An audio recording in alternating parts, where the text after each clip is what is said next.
नहीं दू जहां में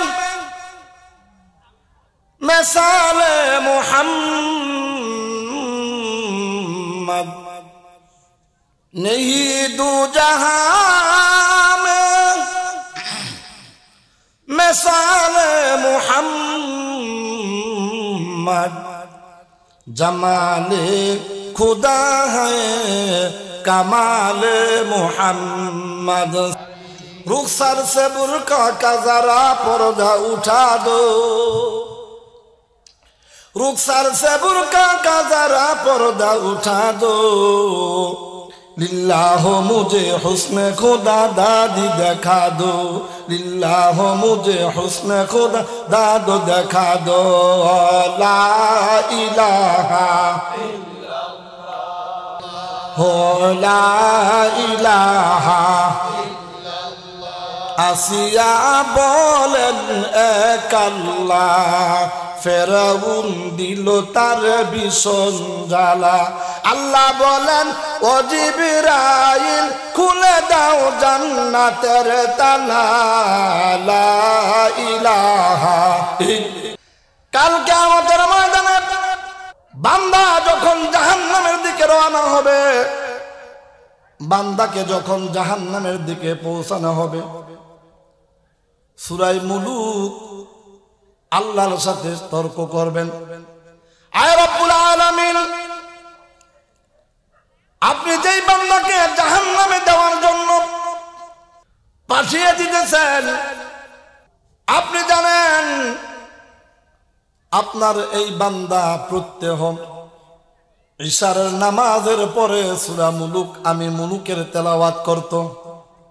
আজকের এই হাসরের ময়দানে, আজকের এই বিচারের দিবসে আমি আপনার কাছে বলতেছি, আয় আল্লাহ তাআলা, আমি সূরা মুলুক জান্নাতে যাব না যতক্ষণ পর্যন্ত আমাকে তেলাওয়াতকারী এই আপনার বান্দাকে আপনি জান্নাতে না দিবেন, ততক্ষণ পর্যন্ত আমি সূরা মুলুক জান্নাতে প্রবেশ করব না। বলেন সুবহানাল্লাহ। সূরা মুলুক যেই ব্যক্তি প্রত্যহ ইশারের নামাজের পরে তেলাওয়াত করবে হাসরের ময়দানে, ওই সূরা মুলুক বান্দার পক্ষে আল্লাহর সাথে তর্ক করবেন। আল্লাহ বলবেন, বান্দা তুমি জাহান্নামে যাও, তোমার বদ আমলের জন্য সূরা মুলুক বলবেন যে আমি সূরা মুলুক আপনার এই বান্দা প্রত্যহ ইশারের নামাজের পরে তেলাওয়াত করত, আমাকে যেই ব্যক্তি তেলাওয়াত করত, আয় আল্লাহ আপনার কাছে ফরিয়াদ, আপনার এই বান্দাকে আপনি জাহান্নামের মধ্যে নিক্ষেপ করবেন না। সুবহানাল্লাহ বলেন। শুধু তাই না, প্রত্যহ নামাজের ফরজ নামাজের পরে এমন একটি আয়াতে কারিমা রয়েছে সূরাতুল বাকারার মধ্যে। কোন সূরায়? সূরাতুল বাকারার মধ্যে এমন একটি আয়াতে কারিমা রয়েছে যেটাকে আমাদের সমাজের মানুষ আয়াতুল কুরসি হিসাবে চিনে। কি হিসাবে চিনে? আয়াতুল কুরসি। কেদারার আয়াত, চেয়ারের আয়াত। কুরসি মানে চেয়ার, তবে এমন সাধারণ চেয়ার না, সেই চেয়ার অনেক বড় দামি। এই আয়াতুল কুরসি যেই ব্যক্তি প্রত্যহ ফরজ নামাজের পরে তেলাওয়াত করে, আল্লাহর হাবিব সাল্লাল্লাহু আলাইহি ওয়াসাল্লাম ডাক দিয়া বলেন, হে আমার উম্মতেরা, শুনিয়া রাখো, যেই ব্যক্তি আয়াতুল কুরসি প্রত্যহ ফরজ নামাজের পর তেলাওয়াত করবে, আমরা একটু সবাই মিলে তেলাওয়াত করে নেই। আল্লাহু লা ইলাহা ইল্লা হুয়াল হাইয়ুল কাইয়্যুম লা তা'খুযুহু সিনাতুন ওয়ালা নাওম লাহু মা ফিস সামাওয়াতি ওয়া মা ফিল আরদ মান যাল্লাযী ইয়াশফা'ু ইনদাহু ইল্লা বিইذনিহি ইয়া'লামু মা বাইনা আইদিহিম وما خلفهم ولا يحيطون بشيء من علمه إلا بما شاء وسع كرسيه السماوات والأرض ولا يؤوده حفظهما وهو العلي العظيم বলেন আল্লাহু আকবার।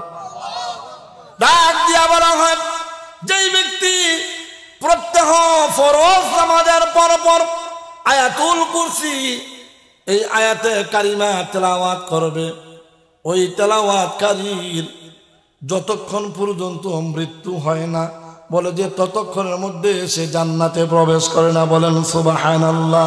মানে বান্দা মৃত্যু বরণ করবে, সাথে সাথে আমার আল্লাহ পাক রব্বুল আলামিন আমার আল্লাহর বান্দাকে জান্নাতের মধ্যে প্রবেশ করাইবেন। বলেন সুবহানাল্লাহ। এর মানে হলো বান্দার মৃত্যু দেরি, এই জন্য জান্নাতে প্রবেশ করার জন্য তার দেরি। বান্দার মৃত্যু হয় না, এই জন্য বান্দা জান্নাতেও প্রবেশ করতে পারে না। বলেন সুবহানাল্লাহ। মানে আয়াতে কারিমা এই আয়াতুল কুরসি যিনি তেলাওয়াত করবেন তিনি মৃত্যুবরণ করার সাথে সাথে আমার আল্লাহ তাকে জান্নাত দিবেন। বলেন সুবহানাল্লাহ। মৃত্যু হলো তার জান্নাতে প্রবেশ করার বাধা। আল্লাহু আকবার। আমল করতে রাজি আছি না আমরা? আমলে আউলিয়া বেআমলে দেউলিয়া। আমলে কি? আমলে আউলিয়া বেআমলে দেউলিয়া। আমল ছাড়া কোনো আল্লাহর ওলি হইতে পারে নাই। আমল ছাড়া আল্লাহর বন্ধু হওয়া যাবে না। বেশি বেশি আমল করলেই আল্লাহর বন্ধু হওয়া যাবে। বলেন সুবহানাল্লাহ। যারা নাকি আল্লাহর বন্ধু তাদের কোনো ভয় নাই, তাদের কোনো চিন্তা নাই, তারা দুনিয়াতেও শান্তি আখিরাতেও মুক্তি, তারা কবরে যায়াও আল্লাহ তাআলার পক্ষ থেকে রিজিক পায়। বলেন সুবহানাল্লাহ।